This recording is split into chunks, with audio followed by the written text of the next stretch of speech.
Hey friends, today I have a little Ecoline Watercolor Ink review.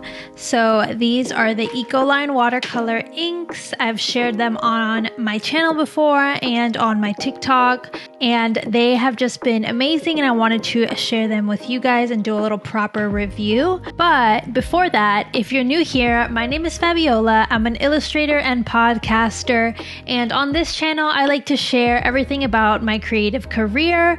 So if you're into that kind of thing, remember to hit subscribe. If you're watching this, why don't you hit subscribe? You've been watching my channel without subscribing. I think it's time for a little subscribe. So here's everything we're going to cover today for this watercolor review. First, we're going to go over price, then packaging, color, texture, and lightfastness, blending, and then finally who I think this is great for and who I think shouldn't buy this. So that'll be towards the end once I give you guys my little review. Now, please keep in mind, I am not a pro watercolor user, okay? If you are a super expert on watercolor, I'm not sure how handy this review will be because you may be using these in a different way. But I think if you are just curious about these, if you're wondering if you can use these in your practice, even though you might not be a watercolor pro, this review will be for you because I'm going to go over just like the basics of these inks and, you know, everything that I love about them. So first, let's talk about price. So I actually bought this set of 10 that you're seeing here. This set of 10 that you see here, they actually come like this. Click, click, click, click.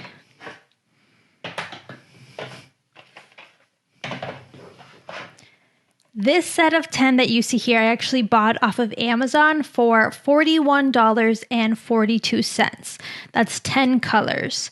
I actually think this is super handy and a pretty good deal. So at my local art store, I don't have a ton of options for art stores, but at my local art store, buying 10 of these was going to be more than $41.42, which is why I ended up buying the set online. But I did supplement this set by buying 2 other colors. Actually, these are in the wrong spot. I bought white on its own, and I bought this like tan peachy color on its own because I'm a little bit lazy. Like, I'm not an expert watercolor artist, so I prefer to buy them pre-bottled, like pre-mixed if I can, just because it saves me the step.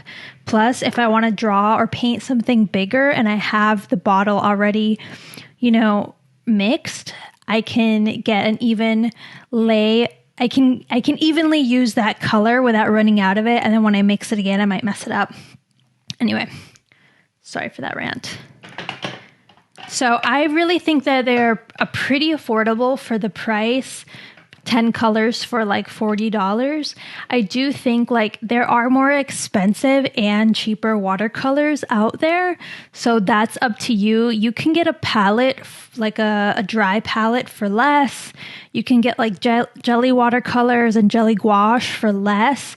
But I think that these are really bright and just, you know, we're going to go over this, but I think they're really high quality. And I think for like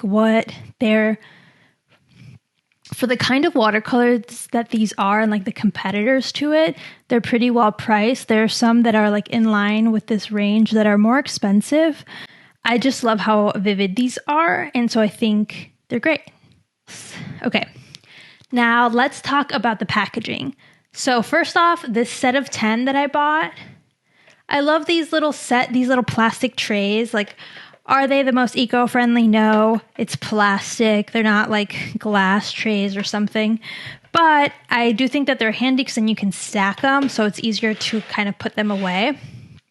And they just look cute. Now, the packaging of the inks themselves, I really appreciate because they're glass. They're like chunky boys, so they're not like, you don't topple them over at all. It would be like impossible to topple one of these over. And I think that the droppers are really cool. Let me open a more transparent one. The droppers are very, very cool. They open pretty easily. They're like rubber top, so they're like pretty grippy. And then the dropper's transparent. You can see the ink. It's really simple to control it. And screwing it back on is simple. It's not like you have to fidget with it to get it back, to screw the top back on. It's super, super easy. So I really love the packaging, and I feel like they're sturdy, they're glass, they feel good, and they look really cute in my opinion. Like having these on my shelf, I feel fancy. So there's that. There's an element of fanciness to it. But I think that's like for most art supplies. I just like art supplies, okay? Now, let's see. The colors. Okay, so for the set of 10 that I bought off Amazon, I love the colors. You could get like primary colors and then mix all the secondary colors yourself, but this set gives you like basically everything, and they're just so bright, they're so vivid.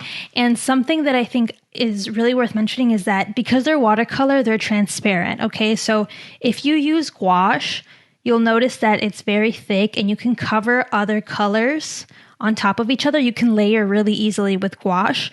You cannot do that with these. These are transparent, right? So if you do blue and then if you do red and then blue, you will get a purple from layering, which wouldn't necessarily be the case with something like gouache. So just keep in mind these are transparent because they're watercolor inks. What I love about this is that because they're watercolor inks, they really stain the paper. You can get a really crisp outline, and because they're stains, essentially, because they're inks, you can then draw over them with color pencils, my favorite pastel pencils, with regular pencil, super easily. That is not the case with something like gouache, where sometimes you can't easily draw over gouache with certain pencils. Even certain just like pigments just don't like color on top of gouache. With these, I feel like every color will work because they just stain the paper. So then the paper is kind of not disrupted. You can still use the paper. They blend really easily because they're watercolor. Because they are watercolor, you can dilute every color. So I have all these really vivid colors, but if I just do water and a little bit of the ink, I can get a pastel color of all of these. I think that's really cool because it's cool to get that much flexibility without having to use like oil or like some sort of medium to thin it out. I love it. I also really like watercolor because it feels very non-toxic compared to like other paints you can use at home, like oil paints. What else? Okay, so like I said, these are all very transparent, and there are over 60 colors available for you to buy. So I only have 12 colors. The 10 that I bought in the set and the 2 that I bought additionally. But there are 60 colors available like on Blick, and you can buy any of them. And I love that because that means you can get like pre-mixed colors super easily. If you want like a very specific color palette and you don't want to mix it yourself, you can buy all of the inks. You can buy all of the inks alone and separately and be able to create your own watercolor palette. Now, white. Let's talk about the white. The white is very weird. The white is unlike all of the other inks. It is not transparent because then that would just be water, right? It wouldn't be visible. It's actually like very, very opaque. If I mix white and a dot of green, it's going to create like a pastel green that is actually opaque, kind of resembling something like gouache, just like very opaque, and you could layer it on top of something more transparent, but it's not 100% opaque, right? So like if you have black, you can't go over with the white and block it all out. You'll still kind of see it through because it's still watercolor. But this stuff is like way more viscous, and it just adds a different effect, which is cool though, because that gives you a little bit more flexibility and you can kind of create some really cool effects. I'm still figuring it out. Like I said, I'm not a watercolor expert, so I'm still learning these materials, but that is something that I thought was really interesting. Because if you want to lighten one of these colors, you just add water. If you want to darken, you add a little black or whatever color you want to darken it with. But if you want to like thicken the color and lighten it, you add this like opaque white. It's kind of an interesting effect. Like I said, it's very easy to blend. It can get a little muddy if you're not careful. And they are, even though they dry, they can be re-wet. So if you finish a piece and then take a wet brush and brush over any space, it will reactivate and create, and you can like pick up ink that way. So keep that in mind. They don't like fully dry. They can be reactivated. And this kind of is a bummer because if you want to layer another color on top of a dried space, you'll actually end up mixing the colors. So for layering, you have to really be careful because things can get muddy really easily. Unlike, let's say, acrylic or gouache that you can layer on top of each other without necessarily like mixing with the previously dried layers. I hope that's making sense. Now let's talk about lightfastness. Are they lightfast? According to everything I've read, these are not lightfast, okay? So if you were to create a beautiful painting and leave it out in the sun, it is going to fade. Does that mean you shouldn't use these? It's not stopping me. I think it's a really personal decision, but like there are a lot of reasons why that might not be super important to your process. For example, if you're a digital artist like myself, I use these inks to color and to draw and to paint, but then I scan them in and finish them in Photoshop. So I don't really care what happens to the original because I'm not composing necessarily a painting. I'm composing elements that I then assemble digitally sometimes. If you're drawing a painting that you want to display at a gallery, like as the original, that might matter to you because it might fade. Now, there are things you can use like UV protectant sprays and stuff like that to prevent them from fading. So that might be a solution. So I wouldn't necessarily let that stop you. I think there's a lot of watercolors that aren't light fast, and that's fine.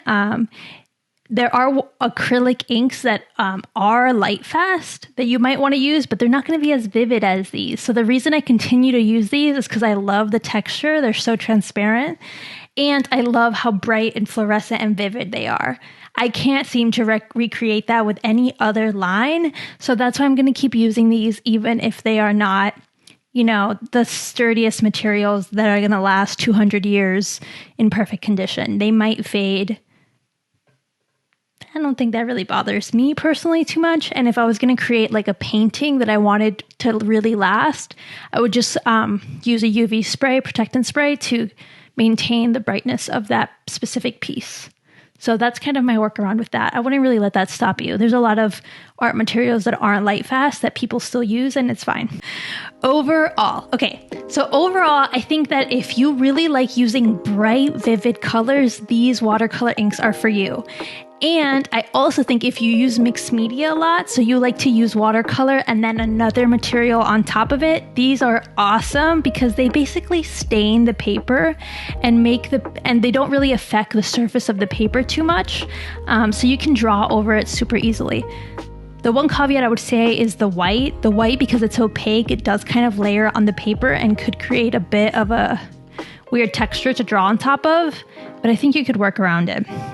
So I think it's great for people who are looking for like just like a base of watercolor and to draw on top of. And I also think it's great for people who are seeking those really vivid, bright colors. These Royal Talens Ecoline watercolor inks are so bright. I don't have a ton of experience, but I have some other inks that are not comparable. They're not nearly as bright as these.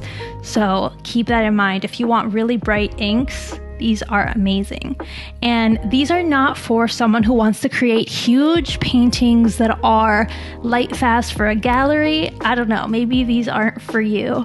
If you want to layer a lot of colors on top of each other, it could be tricky. You'd have to really like strategically cut out pieces that you want to color. You can maybe use gouache on top of these. I haven't tried it, but maybe that's one way to start layering more colors. So just keep that in mind.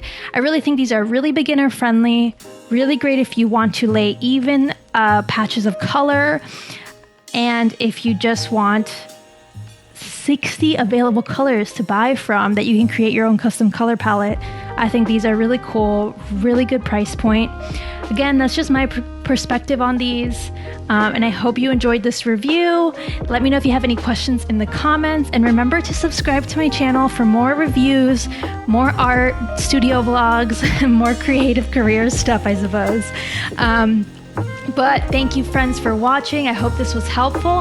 And if there's anything else you want me to review, leave a comment below. Okay, I'll see you next time, guys. Thank you for watching. I need to loosen up. Shut up. Loosen up, loosen up, loosen up, loosen up.